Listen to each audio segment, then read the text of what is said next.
Hello,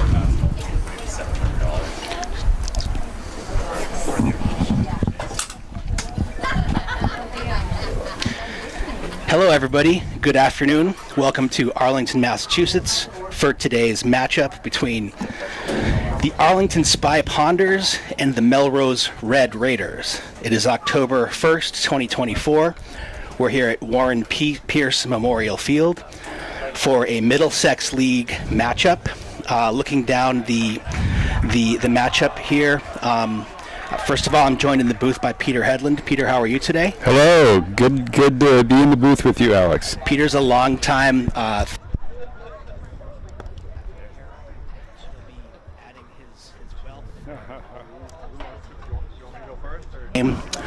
well as the players having a long history with the youth soccer program. So, Peter, Arlington comes in at 6-2-1. They're in second place.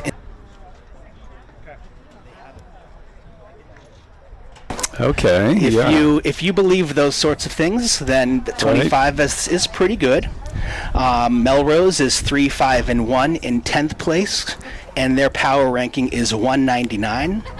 Arlington coming off 2 straight victories, 3-1 win over the weekend versus Reading, and a 5-1 win last week versus Stoneham. And Melrose coming off of a loss to rivals Lexington 1-4, and that was preceded by a victory over Watertown 1-0. They've played at this point in the year, Peter, it looks like they have enough common opponents for us to kind of do that kind of math. Right. And they've played 7 teams in common: Belmont, Reading, Winchester, Wakefield, Burlington, Wilmington, and Stoneham.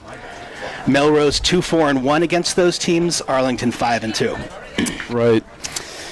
And one of the things I think we've seen in the league this year, it's pretty even. You know, any team can win any game out there.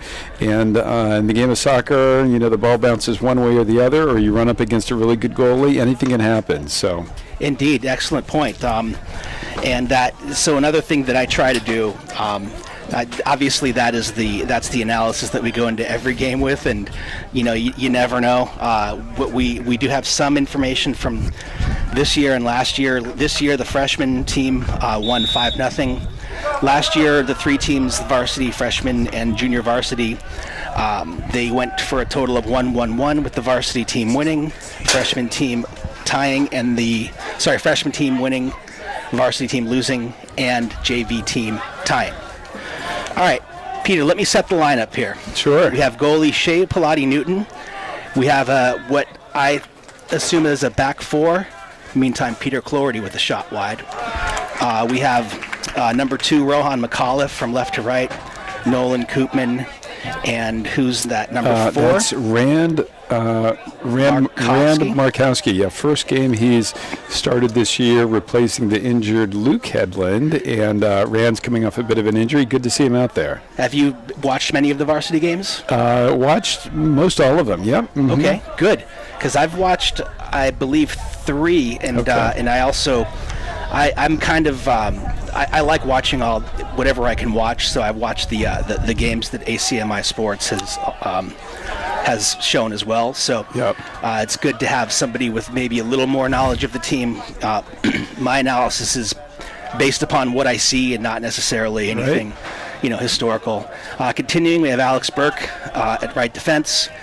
And there's a midfield consisting of Quincy Cotter, Jonathan Peng, and Jacob Naylor, and Peter Cloherty. So it looks like a 4-4. And the dueling junior forwards, Sam Neal and Keegan Maxwell. Right, yep. And I was going to get a lineup from a Melrose parent, but I've yet to receive it. That's okay. Well, but I have that for you, Alex. Well, a great shot there by it was Keegan, yes. I think. And I've got the Melrose lineup here. So can you do me a favor? Is there a number 4? I might have familiarity. Nope, don't know him. Don't know him. Okay, I thought I might. But all right, well, here we have what's always a differentiator is set pieces. And Peter's always at the game. Were you at the game Saturday? Yes, it was. Yeah. Yeah, Peter Clordy, if not getting his head on the ball, he's always, in the mix on those set pieces, both offensively and defensively. It's a good asset for the team. Right. Fair amount of height on the Arlington team, but they also have a handful of juniors and sophomores starting. So we'll see how those players do over the next year. But yep. Good to see a mixed team out there. Yeah, Quincy Cotter, number 23. So I'm most familiar with the sophomores in the program, as my son is one. Quincy, number 23, is a sophomore, getting significant minutes, and Alex Marcassini, a striker who also sees time. And the sophomores are currently playing Melrose just down the Minuteman Bikeway at lovely Thorndike Field.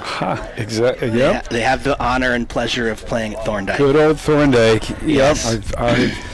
I've coached and watched a lot of games there. A long ball through, going over the touchline. That's something we often see out here on Peirce Field. There's something about this field. Turf's been around for a little while. It's pitched in the middle, and kind of those long balls are hard to stay in bounds, and they often will run over the touchline. Yeah, it's very fast. I noticed that too. And I think that comes into play also as Arlington goes short to Alex Burke. And the ball in. Bounce it around. Falls to Peter. That good ball out to the wing. Still alive. And the goalie gets it. So, Peter, I was going to say, I think it seems to come in play also with the short passing game, as the ball can tend to get to you real fast. Right. So the boys, their first touch, their touch on the ball will be tested. Right. And out to Sam. Ball down to Quincy. Let's see what he can do with it. Just goes outside. So, Peter, you were the commissioner of the youth soccer program? Correct, yeah. Still on the board, and I was president for a couple of years. We had a fun fact. We just had our Arlington Soccer Club family tailgate at the Revs game on Saturday. I think we had about 750 people there, and I know I helped cook about 600 hamburgers, and luckily it was a great day. So the Revs ended up winning 1-0 with a goal in the last 10 minutes. So yes, well, kudos to you and to the soccer club. We did, and before one of the JV broadcasts, we interviewed Coach Page. Okay, excellent, great. And we, this year, I don't know if the numbers are correct now, but the last couple of years, there have been so many capable players trying out for Arlington. Yeah. And that's a tribute to the work. I mean, by so many, I mean enough that we could probably have 2 JV teams if we needed to. You're right on that, Alex. A lot of people like playing soccer. It's an easy sport to play. You just need a ball. Yep. And a through ball. Can Sam get to it? Let's see. He can make things happen. That's dangerous. Oh. Yes, he is a handful. Cleared out. That's like a defender's nightmare, seeing him streaming down at you there. A little bit of wind here. Okay. Trying to find the flag. It's blowing. So we got Spy Ponders in maroon going right to left. This is streaming live on ACMi Sports. Out wide to Alex, and a long ball through, headed away by Melrose. Melrose in white going left to right. I do recognize the name on the Melrose roster, although I don't see the player in at the moment. I'll keep an eye out. A little harder for us up here in the booth right now to see the numbers for Melrose. The ball's been down in their half a little bit, but we can, as we get to them, we can pick them out a little bit. 22 up top, Max Rosnoff. 8. Who's I can tell you his jersey size on this, but let's see. I want to get you his. Well, we need all the information we can get. 2026, so that would make him a junior. Junior, yeah. Okay. Yeah, we don't have an advanced scouting report. Yeah, We do the best we can. That looked like a handball, but ref doesn't call it. So there we go. Okay. So can I see that Melrose roster again? If that number 8, what is his name? His name. That's what I thought. Yes, that lad. He played with my sophomore on SFC a long time ago. Okay. Like a long. It just seems 5 or 6 or so years ago. Good player, if I recall. I wonder if his dad's here. I used to watch the games with him. Anyhow, here we are. Johnny's got on the center, puts the ball up to Quincy, but not enough mustard on that one.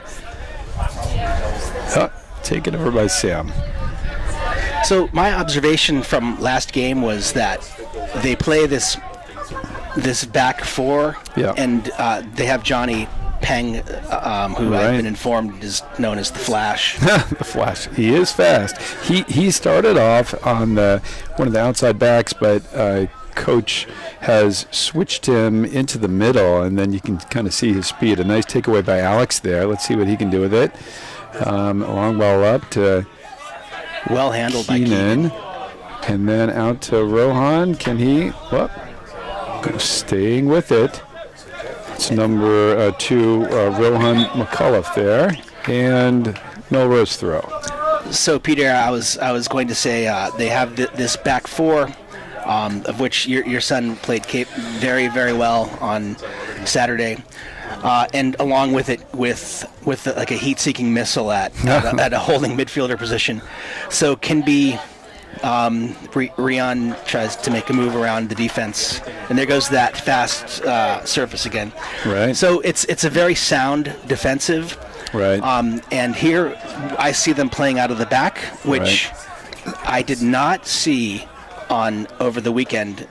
Almost every play was a long kick, which would become a battle, which would eventually resolve into 50-50 balls. And that's a good ball there to Sam. And then I was going to say, sprinkled in with these long passes, putting the defense under pressure with the tenaciousness and the pressing of the forwards. But it doesn't seem like a overly aggressive. It seems like a kind of a conservative formation.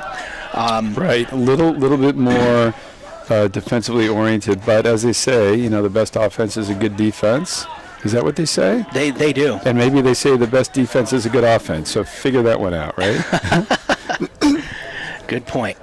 And into Rand, making his first start of the season, coming off an injury, looking good there. Over to Nolan Koopman, a junior.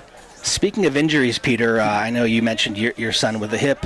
I know Aiden Conley is out with a foot. Broken foot, that's right. I see it's almost like the walking wounded over there. I see a lot of street clothes. We saw some crutches the other week, some walking boots.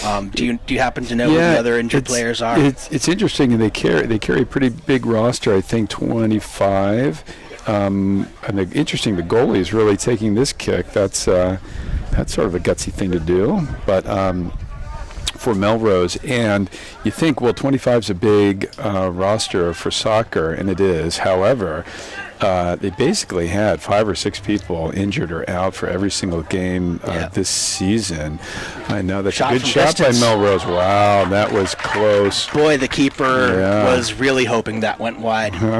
Those low in the corner, hard to get to. Let's see if we can tell who shot that. Although he will tell you that he knew that it was going wide all along. That was number 10, who is Aiden Murphy, and 26, so also a junior. Yeah, Peter, I noticed at the Reading game, I counted 29 players on the Reading team. Wow, yeah. Right, and then so let's see who's injured on Arlington. I know Luke Hedlund's out on this game, a senior. Gideon Lawrence is also a senior, has been injured pretty much the whole season. Aiden Connolly has a broken foot. Horace has been injured pretty much the whole season. And a long ball there from Nolan. Is that onside? That is onside. Oh my gosh! The goalie comes out, makes this. A very smart play by that goalie to come out on that ball. Yeah, with the speed of the field, it's interesting to observe the goalies when they decide to come out. I wonder if if the coaches tell them, they're aware of how fast the field is before the game, and that informs their decision making. That's interesting comment there. And then as a goalie, you really gotta make your decision and go with it. You can't usually hesitate or wait. I always give these goalies a lot of credit for being able to come out off of their line like that, but oftentimes that's what makes a great keeper, the ability to be that extra defender back there. Back to Rand. I like that they're playing it out of the back. Those long balls are honestly less successful. This is probably going to run over the end line like we talked about. Yep. So I always encourage, playing it out of the back, the most that you're able to, and even, some teams on these goal kicks will do basically just play the ball in immediately, right? Yep. And it's just different styles of soccer and what you think will be successful against your opponent. And here you see Melrose is going to kick it. Usually these land around the 47-yard line. 47. Let's see. No, not even there. That was about 35. The 35. Melrose comes up with the ball though. Well organized defense by Arlington. Keeps it from really going anywhere. Keegan keeps it in bounds. Seems to be all over the field here. Back to Rand, over to Alex. Johnny looks to be open, but he's going to switch the field. Nice play. I wonder, they're definitely playing out of the back, and like I mentioned in Reading, I was kind of counting, and they just didn't. Right. Not even, right. I think, not even once. I wonder if the coach... or if the players notice something about the opposing formation, or if there's some sort of a scouting report or something of that nature. And the better the team you're playing, the more pressure they put on you, and the less opportunity you have on the ball to play it out of the back. So it's all a matter of formation and strategy and. Yes, and here you see Melrose kind of lightly pressing and backing off. Right. One touch there. Nice touch by Jacob. Number 10, Jacob Naylor, also a senior.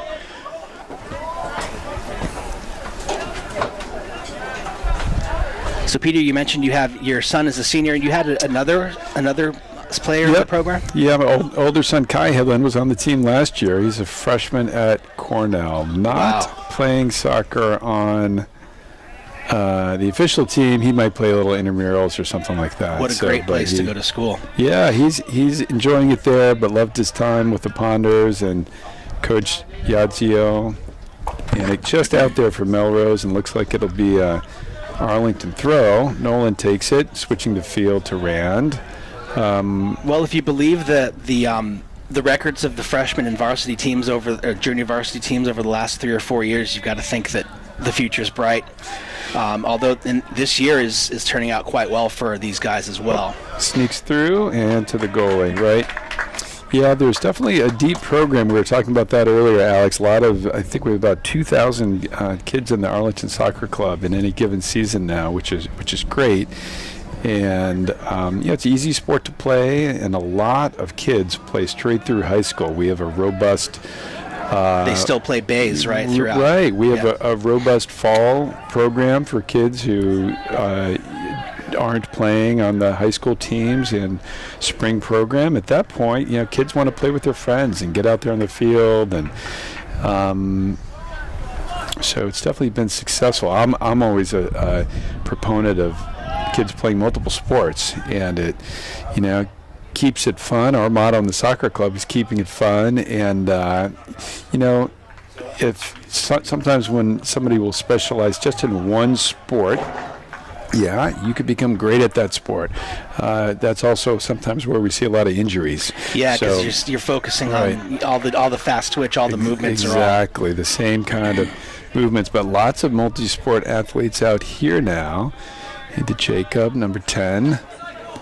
One of those sort of 3 center midfielders. It's right now Jacob, Quincy, and looks like Johnny's playing sort of a holding mid out to Alex.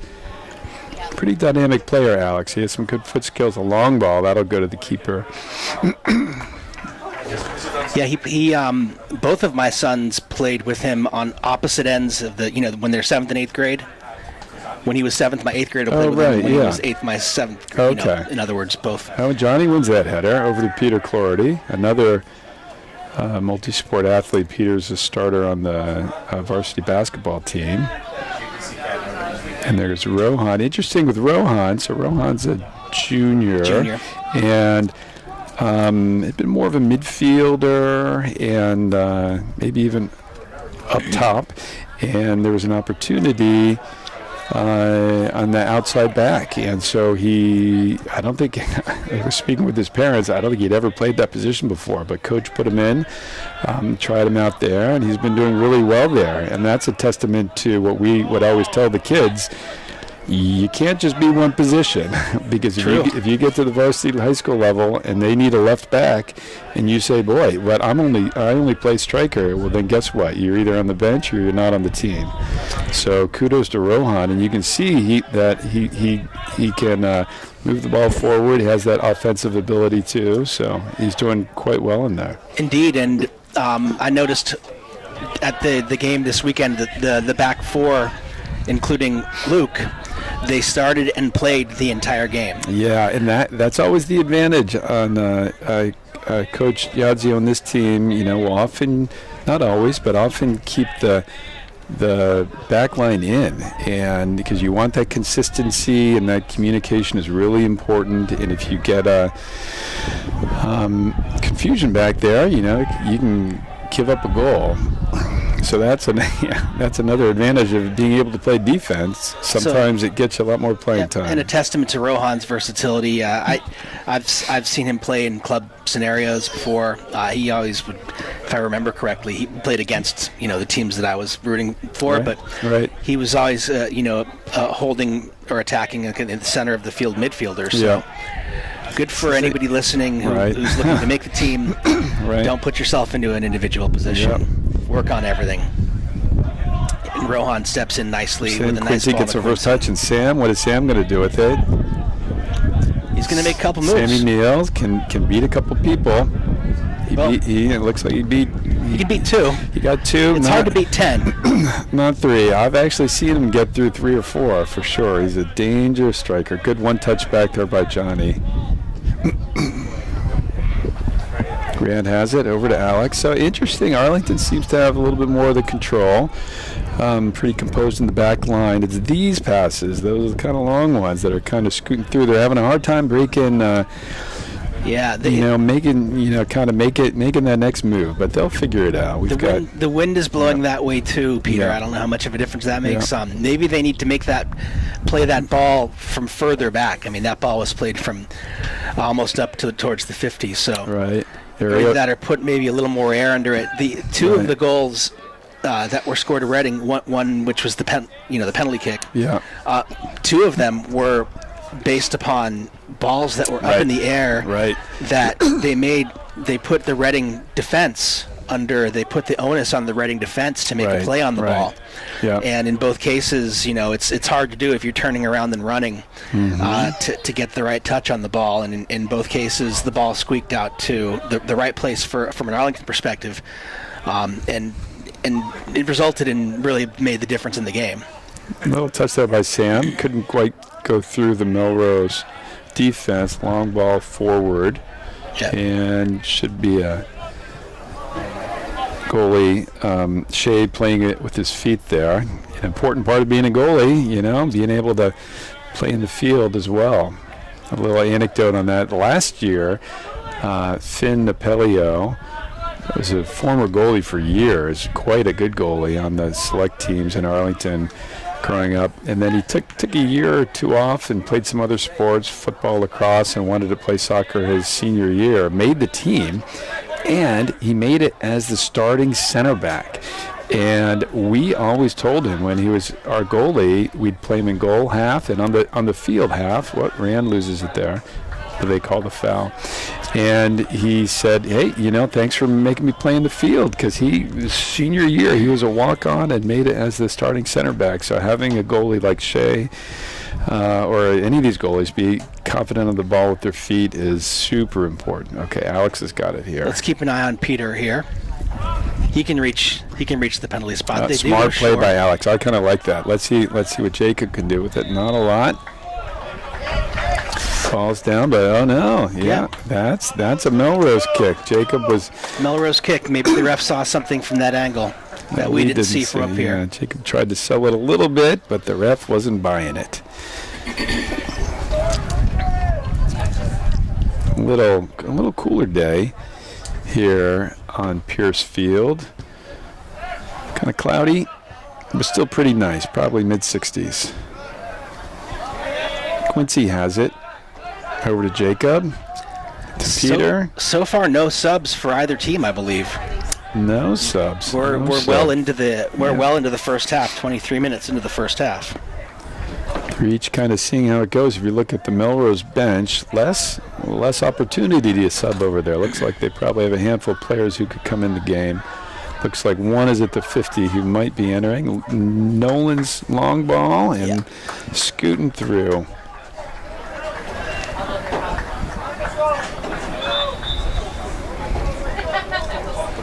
And we do have a sub, number 7, out for Melrose, and we can see who's going to come in. Looks like 15, who is Dylan Terranova, senior. Flicked on, and this could be dangerous by Sam Mira. Oh, it's in the goal! Sammy Neal puts it in the net.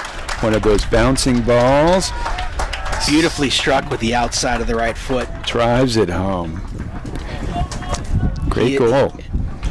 He is, as I mentioned before, he is a handful for those defenders. Great motor, great skills, high prey drive when it comes to finishing.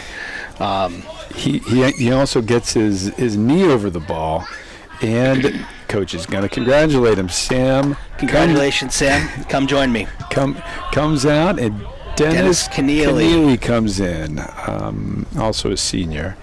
Sam has a good ability to get his knee over the ball. It's, the common tendency, you're right in front of the goal like that, is to get too excited and blast it over the crossbar, but he's really good at keeping it low and on frame, as they say. Peter, how many of these boys did you coach? A long time ago, I coached a handful of them. I was never the select A-team coach, but I coached, some of them good dribbling there by Johnny. More at the first, second grade. That was a long time ago. Jacob and Luke years ago were on the. What were they? The Blue Beetles, was that their name? Grade 2. I think that was it, the Beatles. Melrose player got away with a handful of jersey on Johnny Peng there. Yeah, that's something they pick up from watching the pros and the premier teams play, but you always want to not have that happen. Okay, let's see. What can Melrose do? 15's got a little speed. Nolan's got it. Based upon what I saw on Saturday, this number 8, Dennis Keneally, he was a differentiator with his legs, his speed. Always keeps going. He's just like the Energizer Bunny out there. You can't really stop him, and you saw that he earned the penalty kick against. And fouled multiple. They could have given him 3 penalty kicks. Right, that was against. Was that Reading? It was this weekend. Correct. Yeah, Alex. Yeah, it's hard to keep these games. Well, I only know 3 of them, so okay, it's easy for me. Right. So perhaps Dennis can come in and track down some of those longer balls that tend to run on this field. Right. Alex Burke with a long ball. And that's that long ball to Dennis. We were talking about him, but that's kind of how they got their first goal, a bouncy ball, and put it in the corner of the net. So and handled nicely, I would say, by the Melrose defense there. Yeah. They're handled with calm. In this formation for Arlington, people who get tired are those 2 up top, really. Yeah, they work awfully hard. Yeah. They don't necessarily have like wing backs, right? If they're playing 4 defenders, and the defenders tend to stay at home. Right. And you see Johnny Peng there on the 40-yard line. Okay, a couple subs here for Arlington. We have number 9, Fernando. Keegan is coming out, and Fernando and Andres are in the middle of the field. One up top and one in the middle. Again, the back four and Johnny staying.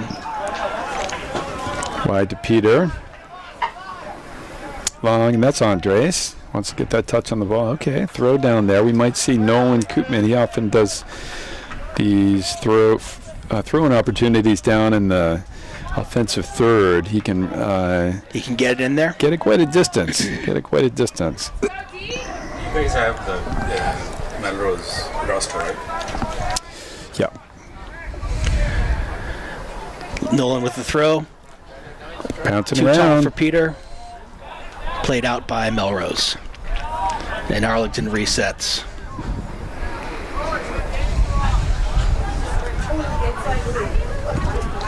Nicely found, breaking one of the lines.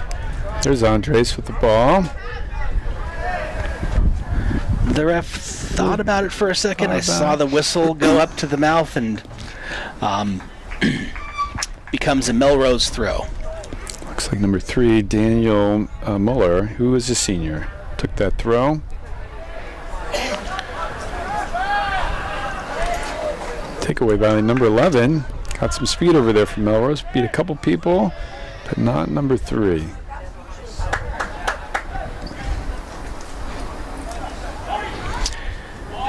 Arlington opting for the long kick. Didn't get under it, so it winds up at the foot of a Melrose player who's quickly closed down. There's Andres to Fernando. What's Fernando going to do with it? Oh, unlucky on that one.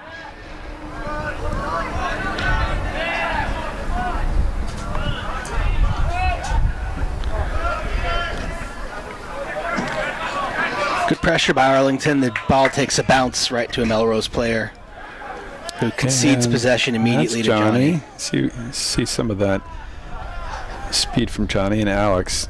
He's a fun player to watch, Peter. Johnny is. Mm-hmm. Melrose plays it wide to number 15, the senior. Andres controls the ball. Up and out.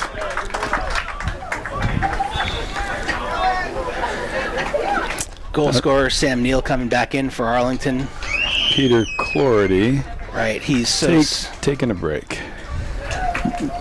This means that I think that means someone's going to bounce back to Peter's position, or is Sam going to take over at right mid? Yeah, good question on that.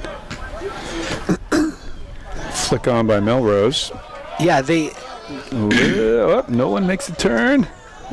Yeah, nice play. Let's into space. Johnny out to Dennis, and Dennis loses it.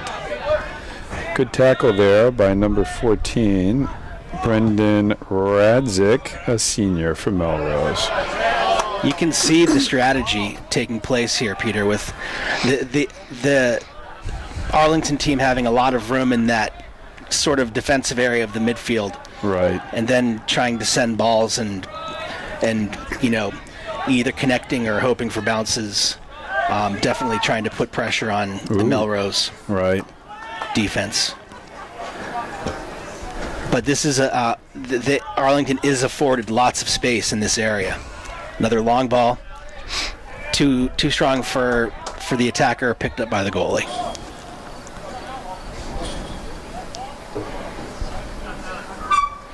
These guys should play at Thorndike more often. It slows the ball down. And it sends it into funny directions from time to time. You get some funny bounces too. Johnny controls it there, and that's nice turn by Rand. Well done. And up. Couldn't quite get it to Andres. And Sam comes up with the 50-50 quite neatly.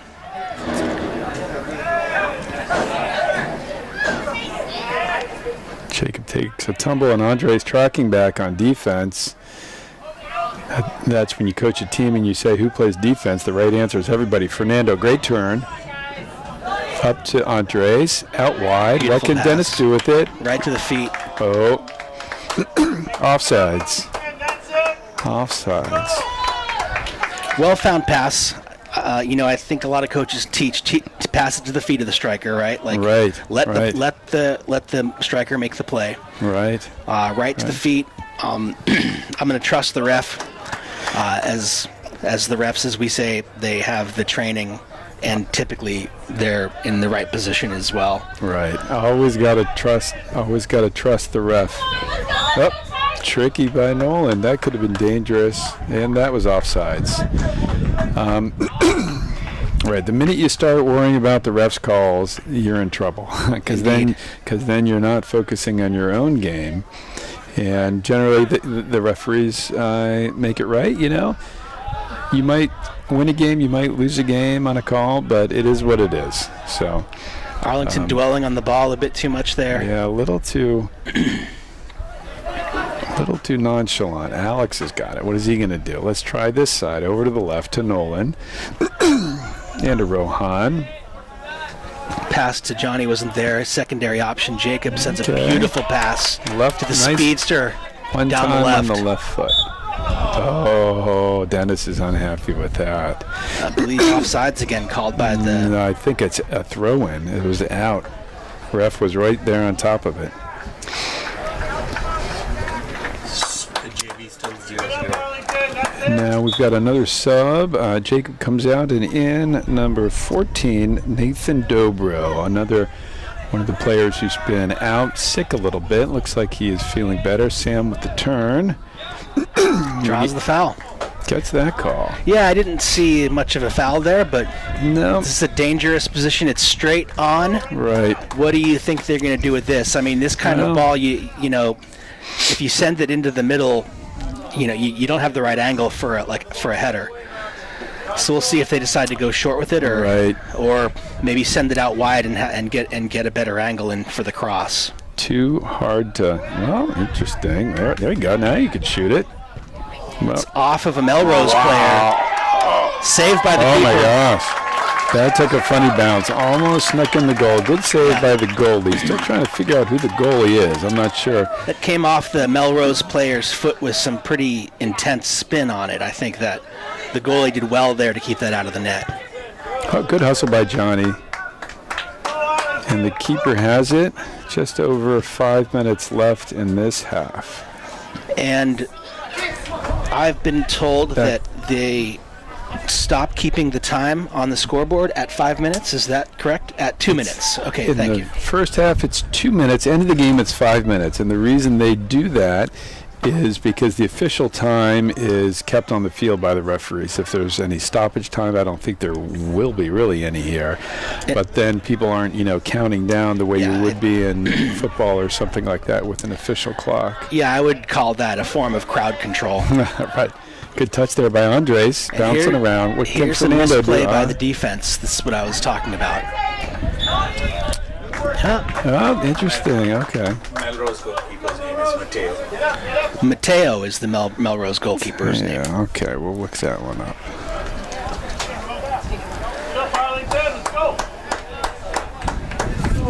Matteo Giovanardi is the senior goalkeeper for Melrose.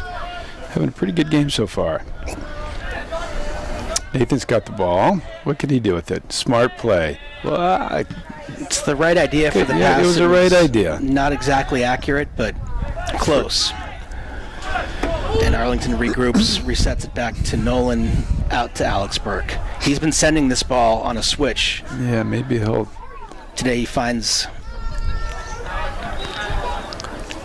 at some point, send it to Sam and let him work. Right. Is a plan.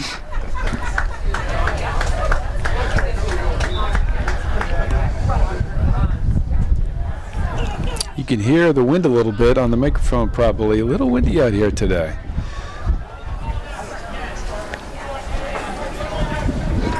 I had somebody telling me that Peirce Field is the coldest place in Arlington.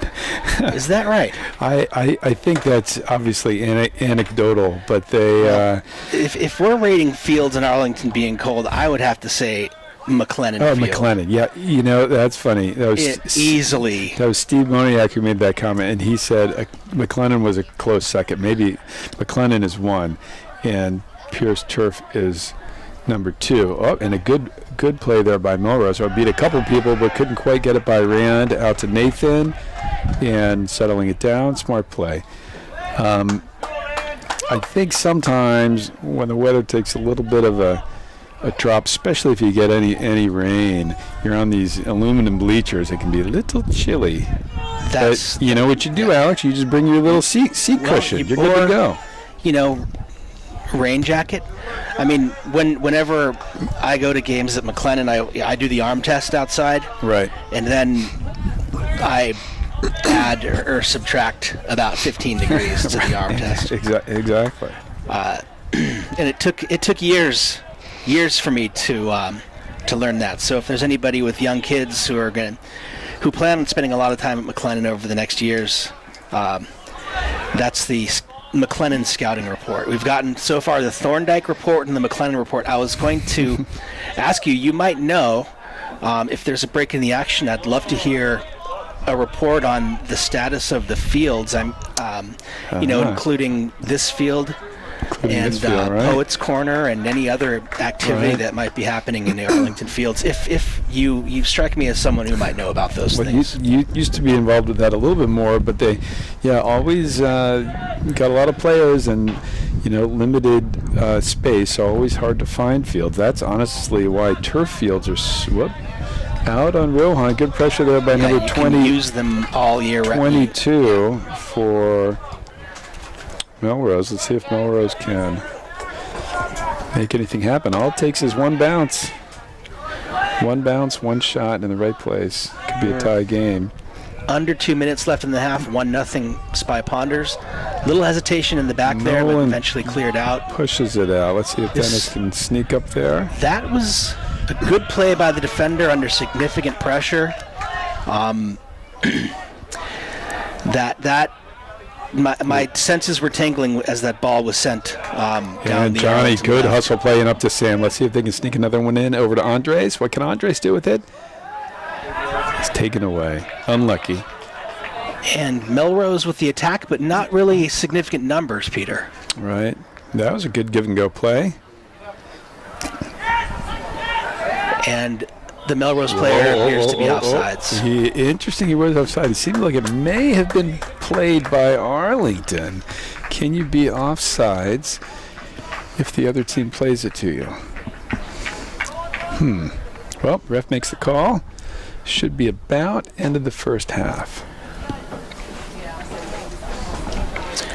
So, right, maybe we can get through here to halftime and then have a little field commentary. Sam has it. Well, beats one person. And let's see. Boy, that defender's keeping up with him, though. That's hard to do. Oh, boy. All right, Left this foot. is a chance for Arlington here. Interesting. Outside of his right foot. And Dennis, that was a hard ball. Look, uninteresting. Well, and an errant ball in the field, and that is halftime with the score 1-0 Arlington. Mic off, but we still stay on. We still are live on air.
Let me see, it was sort of like the top 4 teams were just 4 goals better than them, and the bottom 2 or 3 were like even.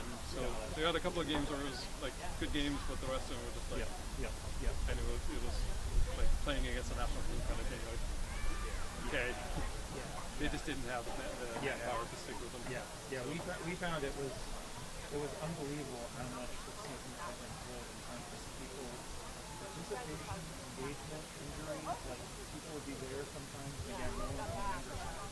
So I get it. Like there's other coaches, at least in the men, different votes and that other different things. Ultimately, you already look at the podcast like rough. I would rather you have more experiences in life, like a lot of it.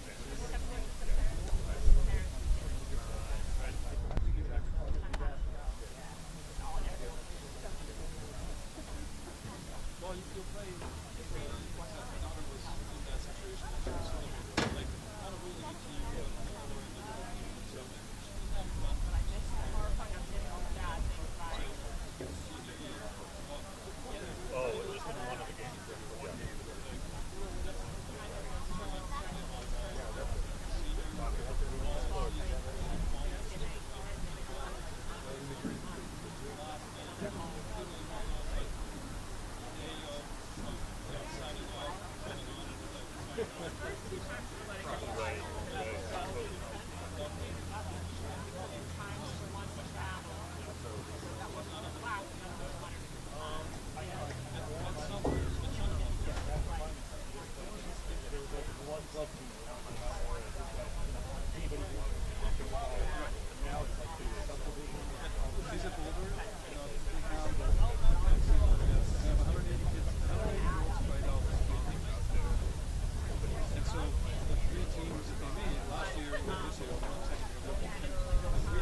good because with my daughter it's a little bit different. It's like, it could be this, it could be that.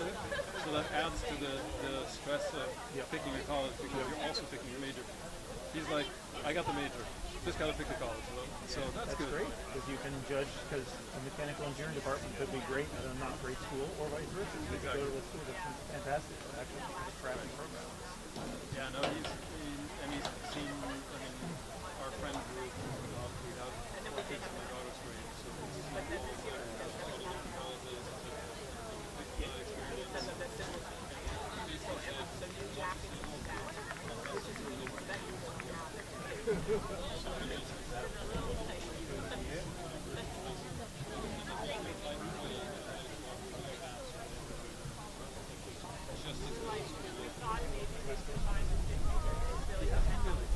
But he's looking at Colorado.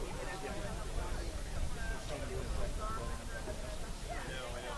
I've been seeing it, but yeah. Yeah. I mean, there's good schools here. Right. So I can't argue with the schools that we have in this area.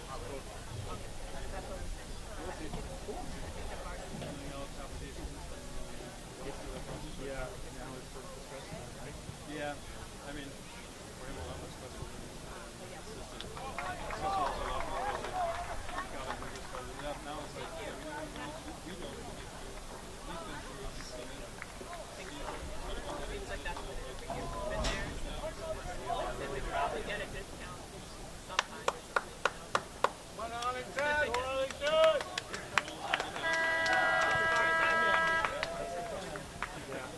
Then little brother gets 2 years later. Yeah. But yeah, how are you guys preparing for Oh, it's going to be interesting. I mean, it already is pretty much. At this point, it's the deadline. Mic on, and then we wait for Raj to come up and tell us when to start. Okay. So are we? We're on. We're live. All right. So, here we are back at Warren Peirce Stadium at Arlington High School against Arlington Spy Ponders against the Melrose Red Raiders. It is 1-0 Arlington, and curious to hear. We have Peter Hedlund here with myself, Alex Howard. Peter, which coach do you think is more pleased with the first half? You got to say the Arlington coach with a 1-0 lead. I think the other coach is pretty happy. It's just one, and if you the old adage is 2-0 is the most dangerous score in soccer. That's not really true. 1-0 is the most dangerous score because it's easy to get a goal. So it's anybody's game here as we begin to start the second half. Yeah, Arlington was some good possession. We noticed they've been playing a strong defensive game and typically breaking the first line and maybe trying for a long ball. We have the same defense of Rohan McAuliffe, Nolan Koopman, Rand Markovsky, Alex Burke. Looks like twin pivots there, Johnny Peng and Jacob Naylor. Peter Cloherty, Quincy Cotter playing advanced midfield roles, and Keegan Maxwell and Sam Neal playing the top two. Looks like the same lineup that they started the game with, over to Rand and back over to Nolan. Just to finish a little bit of that commentary that we began at the end of the first half. The Arlington is in the middle and nearing the final stages of a major $280 million, I think, and a long ball there by Nolan. Let's see if Sam can get to it. He can. Track it down. Could be dangerous. Oh, he goes through one defender. This could be dangerous. Oh, and that's a pullback. Oh, that could have been a one-touch. Oh, that was a great diagonal back pass. Let's see if Jacob Naylor can keep it in. Smart play back. And that's the cross. Let's see what happens. They still got it, and that's that was a good shot. He passed up on the opportunity on the cutback, and then that time got all of it. Back to your point, though, maybe leaned back a little bit. Maybe the eyes got a little wide there. So hard to do that. Very close though, and a good shot by Keegan there, and distribution by Sam on that. Neal made that happen. So ending phases of the and a through ball here. Let's see. Peter Peter Clorty has the he's got speed. speed. Oh, and a good play there by the defender to knock it away. They're going to call it a corner. They are. Number 3, Daniel Mueller, the senior. And it's a corner. It looks like Jacob's going over to take that. Jacob is left-footed. I know that from coaching him. Yeah, the in-swinger. That's a good call. I love it. Putting the goalie and the defender, making them choose. Here comes the ball. Goalie backs off. Peter gets up. Almost. Peter or Sam? They've actually They got there. studied that. That in-swinging corner kick is the most dangerous type. Alex pushes it in and off in another corner.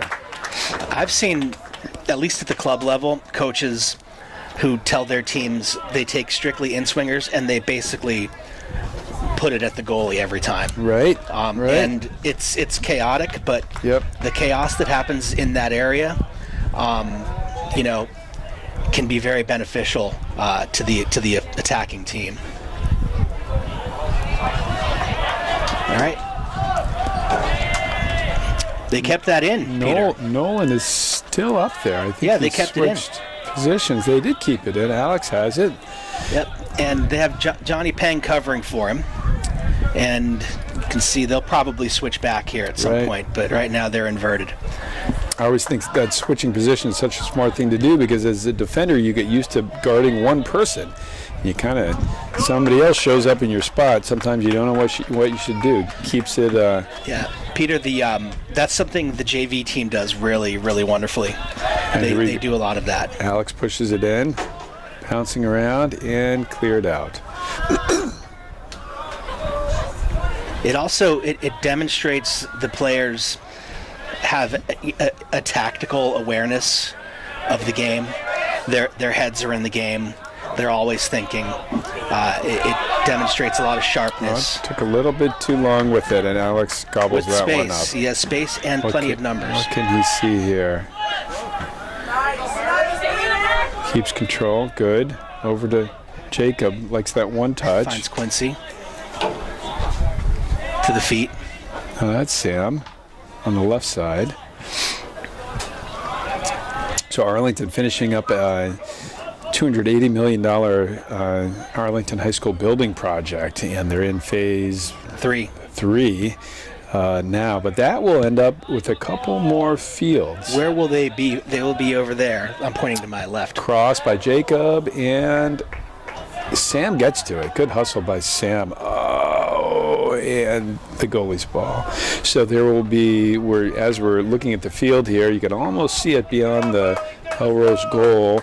I think that's the home of the new softball field, and on the other side, the new baseball field. And those will sort of be shared use with other field sports as well. 2 new turf fields. So that will help out certainly at the high school level for field space. It's a complicated project because they're essentially building the new high school on top of the old one. Yeah, while school is going on. Right. So, but I have to give the whole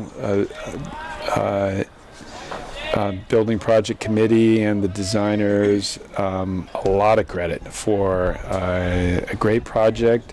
Whoop! And the ref gets it. Is he going to call that? Yeah. Okay. Let's see what happens. A bit of a mispass by the Arlington defense. Bit of a mispass, and the ref was there. Just gives it back to him. There we go. He made him work for it, though. You notice that he didn't drop it directly. Right. Because the project has stayed basically on time and on budget. I mean, it's a couple months delayed. Now here comes Melrose. Let's see what they can do. Pushing it wide, and somebody's hopping. Is somebody injured a little bit? Oh, Rand goes down. Uh-oh, we don't like to see that. Oh my gosh, first. Yep, he's filling in for an injured player, so let's see. And he's gonna come out and looks like. Let's see what looks like Cam Levine coming in. Senior Cam Levine is going to come in. Yeah, I don't like to see one of the players that I've coached in my day with Arlington Soccer Club, Cam Levine. And a little fun fact with Cam, we'll see if he comes in here, but is a great Frisbee player. Arlington High School has a a great ultimate frisbee team. It's a great sport if you want to cross train, do something else in the spring. Here comes Cam.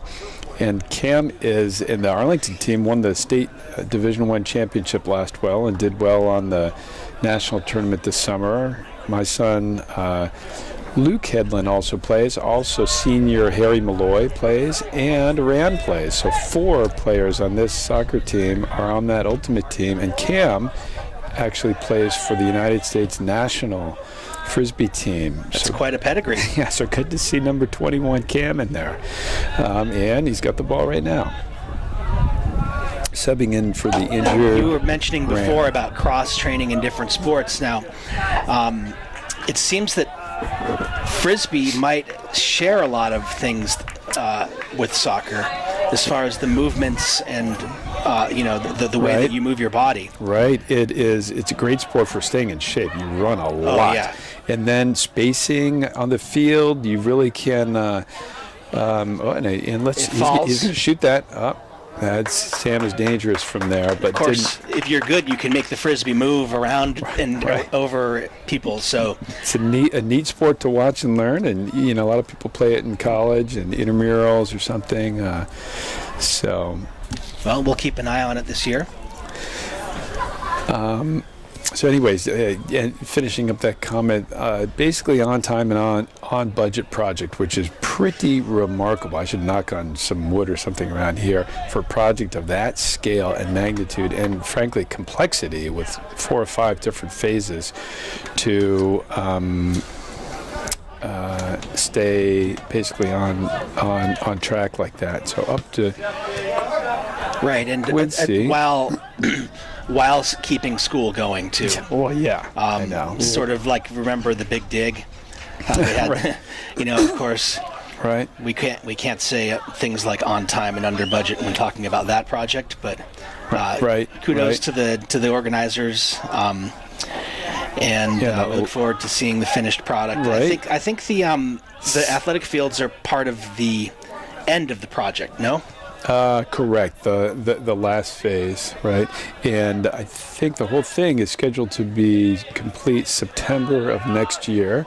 So right in time for these seniors to be graduated, but they can come back and check out these fields. Well, this group of seniors then would have had 4 years of construction of their high school, correct? Yeah, correct. Yeah. But it's if you drive by on Mass Ave now, you can't see anything. So the front part of the project is done. The STEM wings, the incredible performing arts space. That's a beautiful space. I've walked by it before. The new forum, cafeteria, library learning center.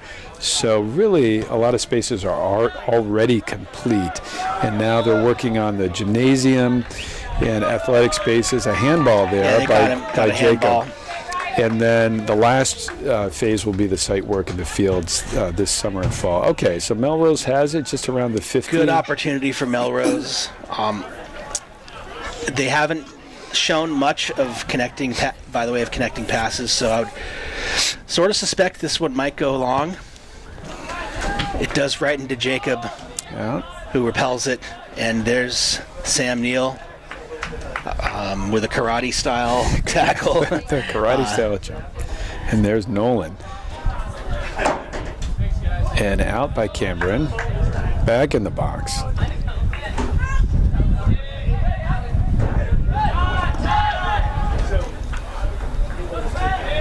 Ball falls nicely to Quincy, and Arlington resets. Could that have been a handball? They did call that handball. Good, consistent refereeing. Yeah. Yeah, that looks like an advantage play there. Advantage Here comes play. Alex. Melrose is getting a little bit of energy here. Yeah, we're about 10 minutes into the second half, Peter, and not a lot happening so far. We had a decent chance from a little quiet. Now here comes Sam Neal. He can make things happen to Keegan. Trying to go through him. It's not going to work. Peter, that's been happening to me. As soon as I say that something is going, the exact opposite thing happens. Right. So now Johnny, he's got some speed. That's a good D there, and Throw That by should be an Arlington. Arlington throw. Well, if I were the Spy Ponders, I'd want another goal. Cam Levine comes out. In comes Nathan Dobro. Let's see what kind of adjustments they make. And maybe Alex is going to shift to the middle. Let's see. He gave him the universal move over, but he didn't move. Might they switch to a back three? That would surprise me with the 1-goal lead, but who knows? Wow, that's Well done. dangerous. Oh, my gosh. Dangerous Beautiful touch play. by Sam. Well, Alex, I just finished reading a book my brother gave to me do called tell. Expected Goals. And it's, I think Rory Smith it's a book about soccer. It's a little dry, but it's basically about the history of the evolution of data analytics in soccer, sort of kind of the Moneyball version of soccer. And I'll have to pick that up. Well, whoa, Peter got kind of knocked there. got I hope submarine. he's okay. Yeah, Meanwhile, he you hops see back Johnny up. Pang over on the right, taking in Alex Burke, shifting into the middle. Oh, Peter. right. Yeah, there we go. So Nathan went to holding midfielder. And Melrose gets it here. Actually, yes, exactly.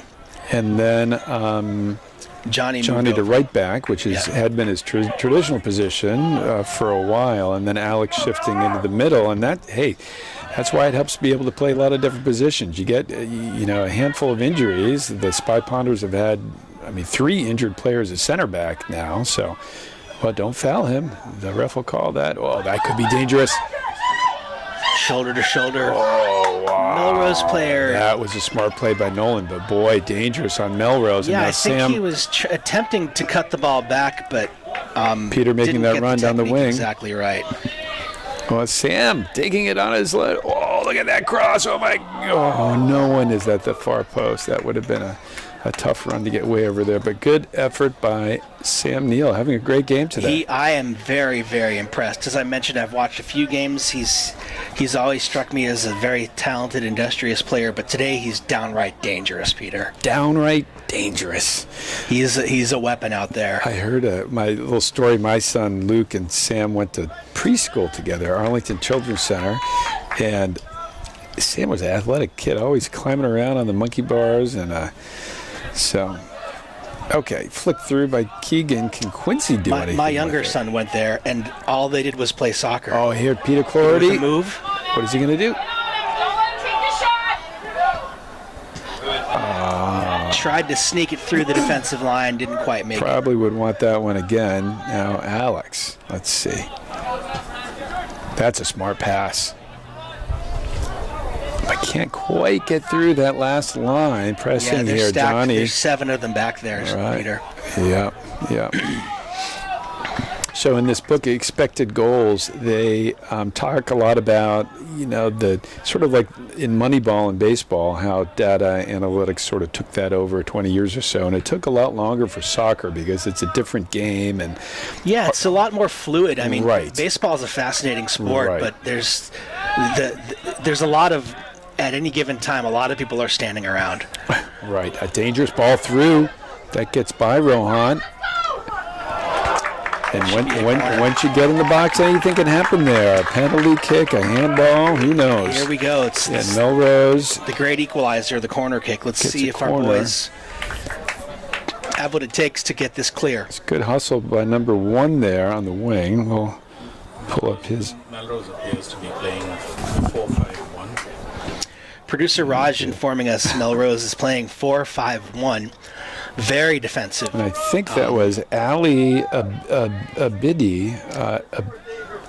Ali Abidi with the hustle play on that to get the corner, and that's a dangerous Dangerous corner. ball. Oh my gosh. 19 came crashing in, mistimed it. He was right there. Yeah, big boy too. Ref and the goalie couldn't have done much on that if he got his head on it. So when you have that type of formation, typically you're looking for set pieces to produce, to generate your offense, and also a counterattack from time to time. Although right now, Melrose does have 3 players back, even with the corner kick. So they've got a lot of faith in their numbers, the players that are in the box right now.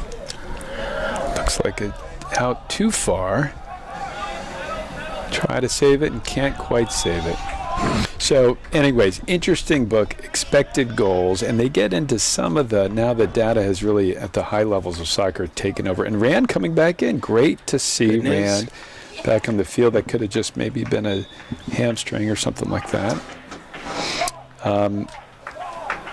Good job by the Arlington reinforcements there, holding the line while Rand got some attention over on the sideline and came back in.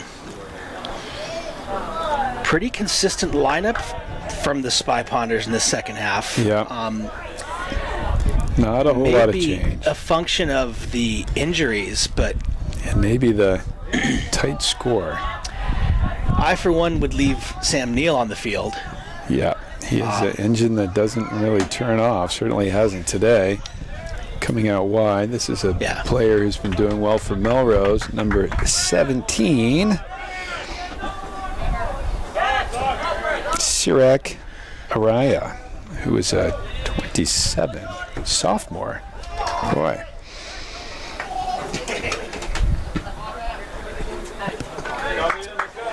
So one of the things, and they have learned in data, is the importance of these set pieces. Yeah. And then you see a lot of that at the high levels of soccer, a real focus on that. Oh, yeah. You see some games where a team is clearly playing defensively and counterattacking, and they wind up, I mean, it's not the prettiest. That's not a whistle, folks. That's some sort of shrieking. That's a young child. Melrose has got a little bit of energy here. Very specific frequency on that. That was a good one touch there by Rohan. Let's see if they can make anything out of it. Jacob's got the ball coming down on the left. He's left-footed, passes up to Sam, and that's going out. Unlucky. That's what we say in soccer. Unlucky. So set pieces. Any other nuggets? Set pieces. The other thing I learned is that they used to, this is at the high levels of soccer, so like the Premier League, but there used to be a strategy of that crosses were very dangerous. Let's take the ball to the corner and cross it. But they have learned that they're not that dangerous, and the probability of having a cross and putting it in the net isn't as high as you think it is. And so now... Is that why the low balls are coming in now? Right, and this is interesting, Alex, that they will, at the high levels of the game, say you have a left-footed player, right? Traditionally, you put them on the left side of the field, take it to the corner, cross the ball up, and number 10 has it for Melrose. I think I know where you're going with this. And the goalie should come out on this one. But now they will take that left-footed player, put him on the right side of the field, because they want him to be able to come back into the middle, because that's where the goals happen, because they can chart every single goal at every single level for many different leagues and see where the probability is of scoring. And it happens to be in the middle of the field. Kind of makes sense because that's where the goal is. Right. So getting those opportunities makes sense. And they've also... Beautiful. Here we go. Here's Sam with the energy, and that's a dangerous ball. Just runs. A good defensive play by Melrose. Good defensive play, and you need to make them make those plays. There's every possibility that could have taken a bounce or mishandled or miscommunicated by the Melrose defense, who handled it well, but make them do that. So make them earn it. Ball hops over the fence. Jacob's father, Chris Naylor, over there, getting his energy, getting his steps in, and a shot by Jacob. Doesn't quite get all on it. And a save by the goalie. Could be offsides. I can't imagine how that would be offsides, but I think he was in offsides position when the shot. Jacob had the ball and shot it. But at the time of the shot, he could have been in offsides position. So. And even though he didn't touch the ball, he was in play. And so what else did I learn in reading my little book? Last piece of trivia I will tell you is that the long-range shots are not as effective as people think they are. And that's why you watch the Premier League or these pro teams play, and a lot of times it looks like they're just playing around with the ball, and you're like, why don't you shoot it? But so many of the shots now will come from within the box that they want to get the ball in the box, because at that level the goalies are so good and defenders are so good that it's really tough to score from distance. Now in a high school game like this, it's a different story. So Yeah, handball went unnoticed by the officials there. I've seen, Peter, I've seen Premier League games where somebody may have taken a long-range shot, and as the ball's in flight, the manager and the whole team are going, "No, don't shoot that!" Right. And then it winds up tickling the twine, and everyone says, "Okay, great shot." But at this level, hey, you got to shoot the score, right?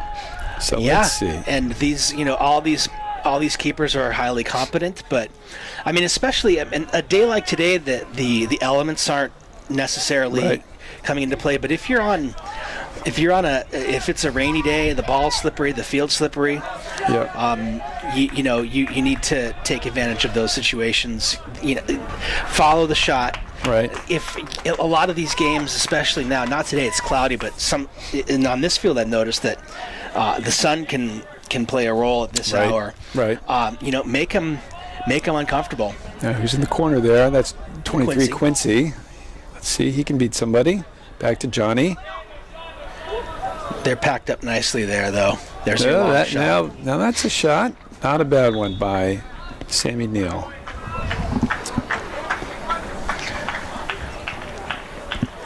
So you said ACC for Sam Neal and your son?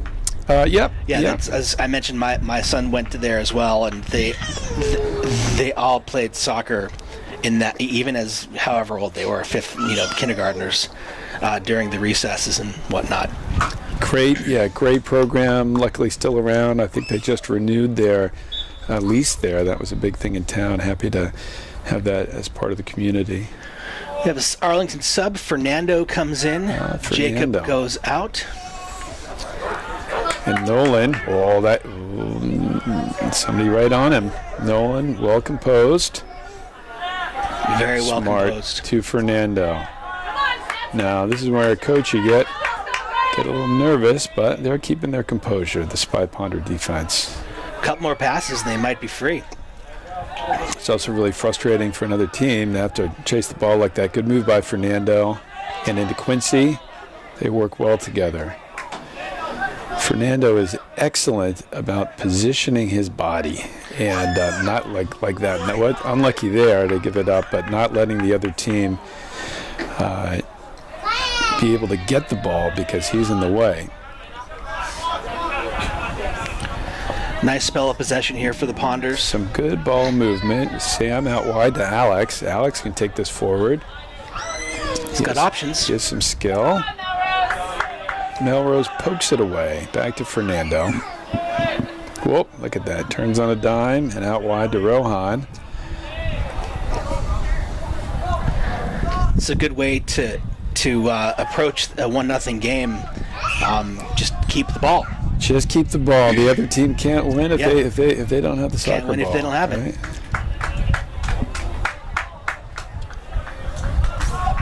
Arlington throw. Looks like another sub poised to come in. Looks like maybe Harry Malloy over there. Could be Harry. Again, Melrose putting some more pressure. It looks like they may have opted for 2 strikers in this half. Well, and sneaks by to Sam. That was a nice touch by Sam. There. Nice touch by Sam there. Oh, and that's a nice low shot. Yeah, from this angle it looked really good, but I think it was well wide. But sometimes those low shots are hard to totally cover up by a goalie. You can sneak in a rebound, and we have Harry Malloy, the senior, number 18, playing on that right kind of wingy midfield spot, normally manned by Peter Cloherty. Mm-hmm.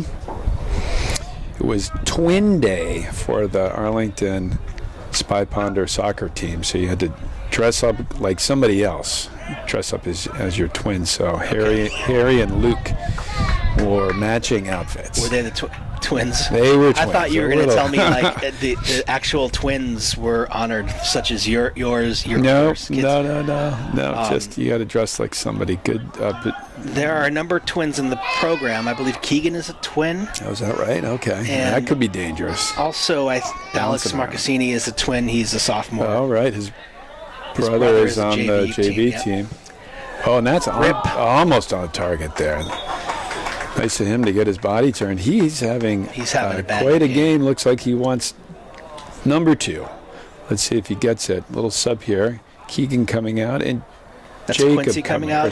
Quincy coming out and Jacob Naylor back in.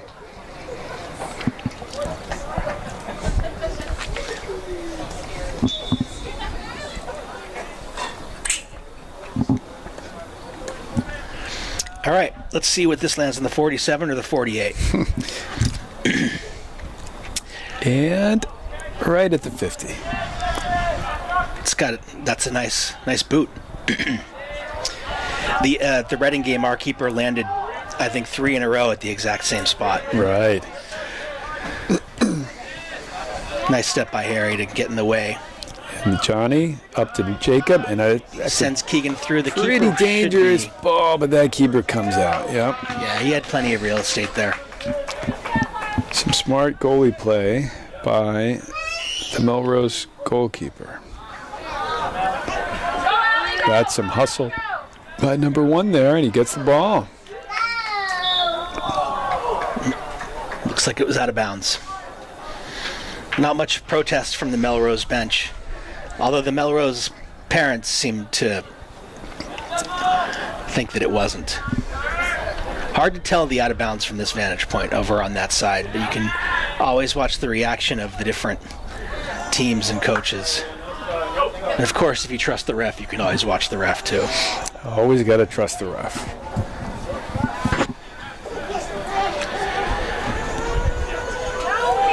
Interesting aspect of high school football, high school soccer, get a timeout per team per half. Haven't seen any of those yet today. We'll see if we do with 12 and a half minutes left here.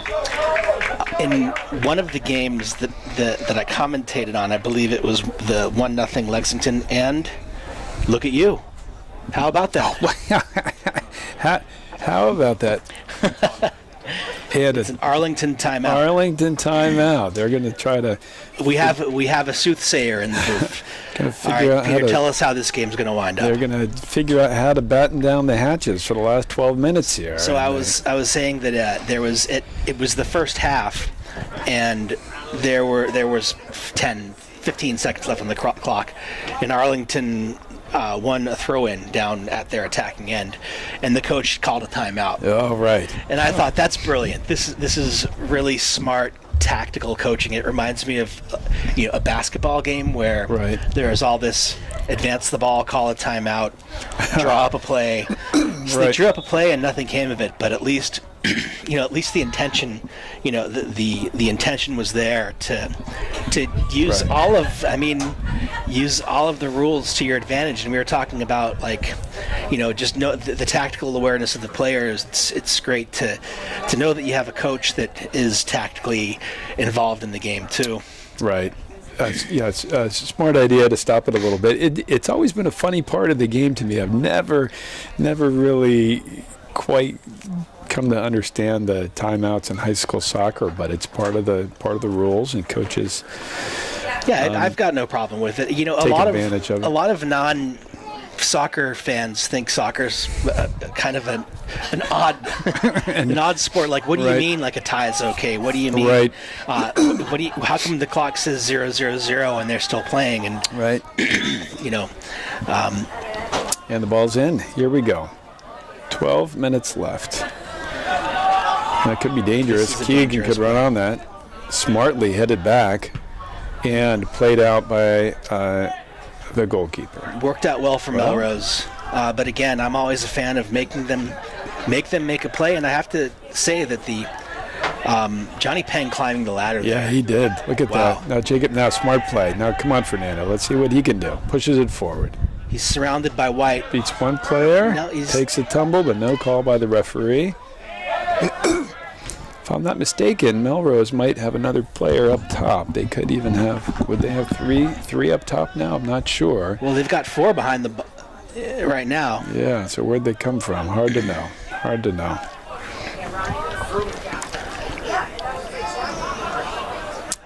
Harry's got the ball. Nice spin move there. Over to Rohan and into Fernando. Nice direct pass right on the into ground. Space. Beautifully Jacob done. could shoot that with his left foot. Tries to. Yeah, good observation. I mean, Melrose is playing 3 up top now, and that left that vacancy right in the middle of the field for Jacob to take the pass, turn, Right. and eventually get a nice low shot on goal. All right, Peter comes back in. Peter Cloherty comes back in for Harry. All right, folks, we've got a 1-0 Arlington Spy Ponders in maroon, going left to right. Melrose, red Raiders, wearing white, going right to left. Been a decent game so far. John Bowler just threw the ball in. He's the Arlington High School athletic director. Good to see him out on the field, checking out one of the teams. I would say Arlington with the majority of the chances. In particular, Sam Neal's gotten off several nice shots that haven't found the goal. Keegan had a nice shot. Keegan Maxwell had a nice shot. But you have to give Melrose defense credit. They've really kind of locked it down back there. There haven't been that many great opportunities to score. There have been a couple, but... and the goal, if I remember, it came off kind of a busted play. Where Sam was able to kind of bouncing around a little bit, and the ball came to him. Out to Alex and up to Sam. Oh, gets his foot on it. Jacob. And then Melrose picks it up. Let's see here. This could be dangerous. An 11 through ball. Right at the goalie. There goes that fast track that you were mentioning. That's the fast track. Is the field pitched lengthwise as well? I think it must be. I know it's definitely crowned, but seems like it when you're out there. But I think probably due for another resurfacing within the next couple of years here. So that always helps to slow it down a little bit. Okay, we have a final score of the JV game, 0-0. So the JV Spy Ponders, still with only one loss on the year, putting in a shift today and tying the Melrose JV 0-0. Just had a sub come in for Melrose right there on the ball, number 7. Just poked it away. Tyler Lecomte, who is a senior. Okay, Melrose has it here. And they got a couple white shirts up there. Somebody opened wide, and that goes to that new Dangerous. sub. Oh, pokes it in with his right foot there. And out by Johnny Pang. Arlington's got to be careful. They can't take their foot off the gas here.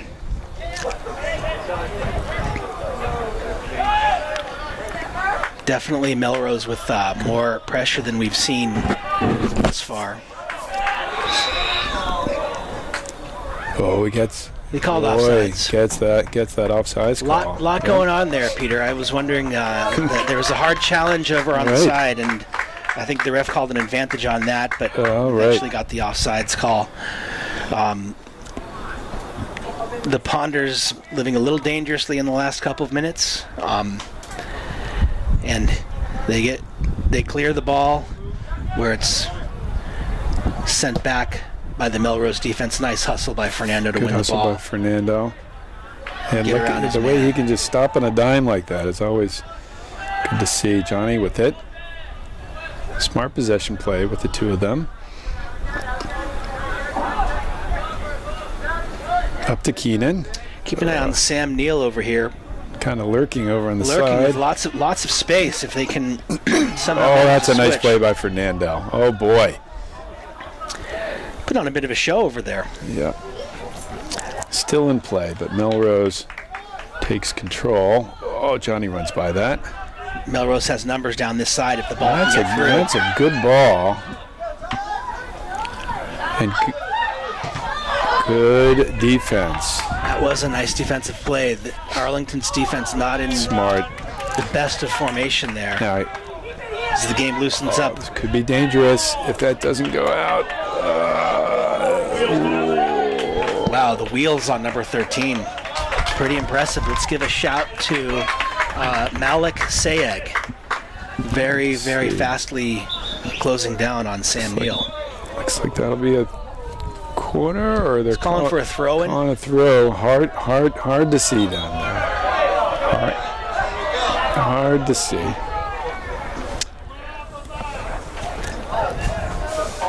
Well, we don't have VAR quite yet, but Not quite yet. Arlington's still a little confused by the call. Peter, they need to put it behind them and get ready to play the last 5 minutes and 46 seconds of this game. Correct. Rand is down again. Yeah, did not come back from that injured leg, unfortunately. And so we have Nathan Dobro coming back in. Let's see if they'll do that switch again. Looks like Johnny out to the right, Alex Burke covering in the middle. Alex in the middle. Right, okay. And Nathan going up to we have holding midfielder, I think. Sam Neal and Keegan Maxwell, Jacob Naylor, Johnny Peng, Peter Clordy, Fernando, Nathan Dobro, Alex Burke, Nolan Koopman, and Rohan McAuliffe. I think I might have their names down by now. Well, I hope Rand's okay. It's always frustrating, especially your senior year. You get injured. You've been looking forward to this. You're, for a long time, and then you're not able to be on the field. But hopefully he'll be able to come back here. Jacob's got the ball to Johnny. Little choppy game here. Let's so we're see. getting to 5 minutes. I'm going to keep the time here. That was a nice ball to Fernando. Oh, not quite enough on that one.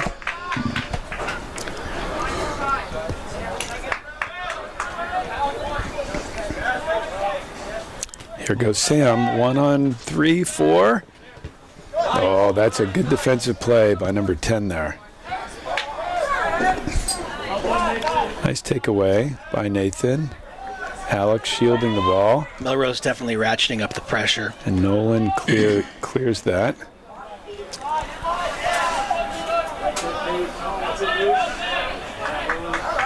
They have open player 7 over on the side. Want that one back again. Melrose is making a couple things happen over on this left side. So the clock is stopped at 5 minutes. The official clock is kept on the field.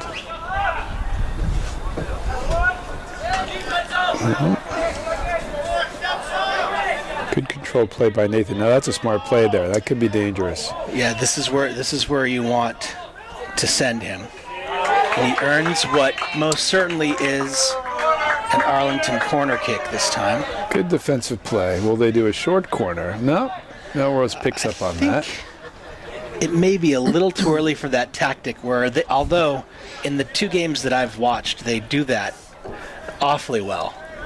The keeping the ball in the corner to kill the game. Yeah. Peter could be on that. Well, he does get his head on it.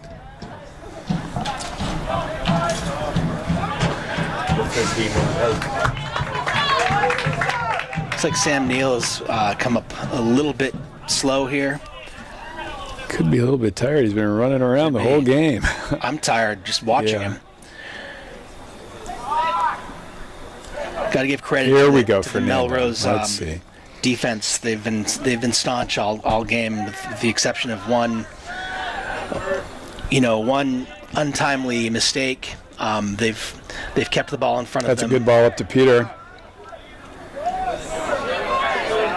Nice battle in the midfield, won by Peter. Pokes it out to over to Keegan. And Arlington will take the throw down there. 2.5 minutes left in the game. Might be time to play a bit of a possession game, and Melrose flagged with a handball. Oh, a handball, right. Yeah. Arlington keeping 3 defenders back. And make that 5. So they've got 4 up to go for this kick. They might be wise to, send a runner to the corner like they're doing. That's a little far. I think they were saying, okay, Peter, this is coming to you. Goal kick for Melrose. by my watch, 1 minute 45 seconds left. Ball comes out. 50-yard line. Won nicely by Jacob, who sends it forward. Can Peter get to that one? Keeper gets there. Still in the box. Some goalies, you've been known to confuse those lines. There's a lot of lines on this field, but that goalie seems to know which line is which. Oh, he is hustling. That Melrose goalie. Now, this could be dangerous. Jacob could shoot this. Yeah, he gets fouled. And no call there. Well, I thought Jacob wants to call, but now this could be a counterattack by Melrose. Again, Arlington. That was a good play by Nathan. A timely play because if you look, Arlington's got two guys hustling back. Melrose had the numbers in that particular instance. On the counterattack they did. That's a good ball. All right, he might go to the corner here, Peter. We'll see. A good second follow-up by Johnny Peng, and that's a dangerous ball bouncing around, but Melrose clears it. Mishandled it first.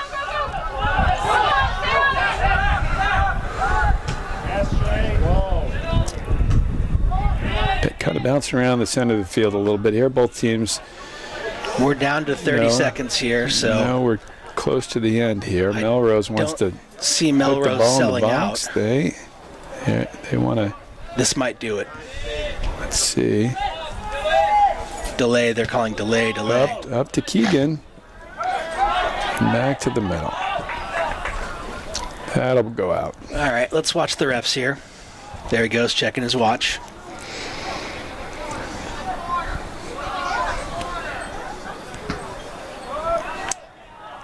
High ball, won by Rohan. Nice header by Rohan.